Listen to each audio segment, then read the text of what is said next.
اعوذ بالله من الشیطان الرجیم بسم الله الرحمن الرحیم.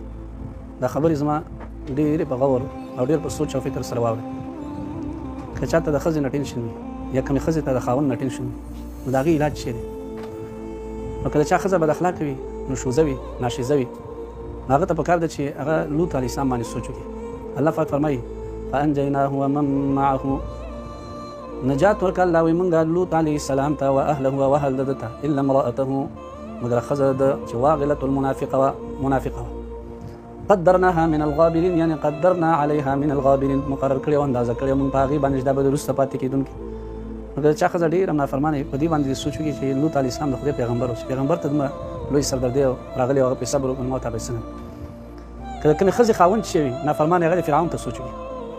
فرعون داسې ظالم و چې آسیا رضی الله عنها یې راوستله چې دوی په موسی علیه السلام باندې ایمان راوړی، په سرو شګو باندې واچوله او میخونه یې پرې ټکواله. هغه ورته څه ویلې؟ وایي فقض ما انت قاض، فیصله کوه دا ته فیصله کوونکی یې کوه، انما تقضي هذه الحیات الدنیا، دا ستا فیصله خو د دنیا سره تعلق لري. او داسې موسی علیه السلام تېرېده نو د مبارک یې وژړل.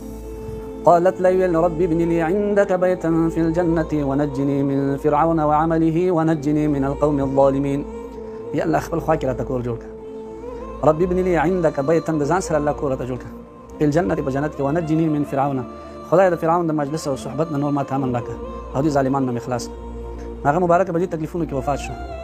او چې خدیجه الکبرا رضی الله عنها کله وفات کېده نو پیغمبر علیه السلام ورته راغی، خدیجې چې جنت ته لاړې نو په جنت کې په آسیه بیبي باندې زما سلام وکړي. ناشنا خبره نه ده.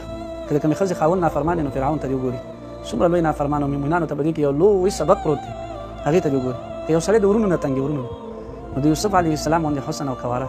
او بیا قرآن کې څه وایي؟ وشروه بثمن بخس دراهم معدوده.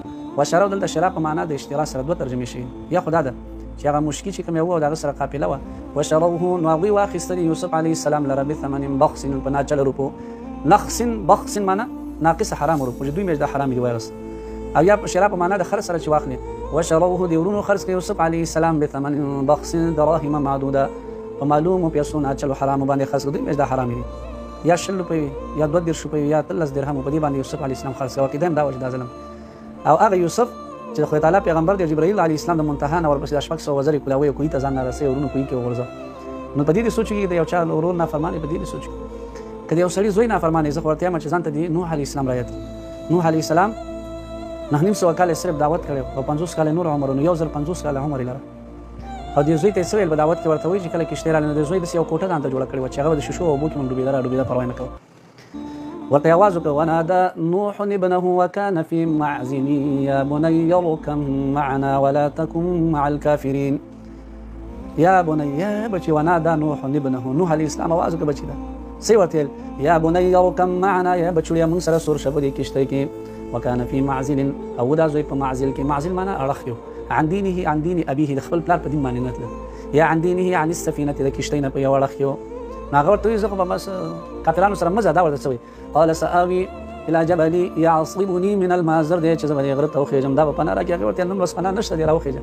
نو وحال بینهم الموج فکان من المغرقین، چپه راله د زوی د پلار په منځ کې حایله شو، ډېرې چغې پسې والې چې خدایه زوی مې دی، زوی مې دی. الله ورته څه وایي؟ انه لیس من اهلک، دا ستا اهل نه دی، دا ستا اهل نه دی چې ته ورته یې ستا نه منې. چا زوی نافرمانې. بس نوح علیه السلام ته دې وګورې په دې دې صبر کوي، تسلي دې کوي ځان ته.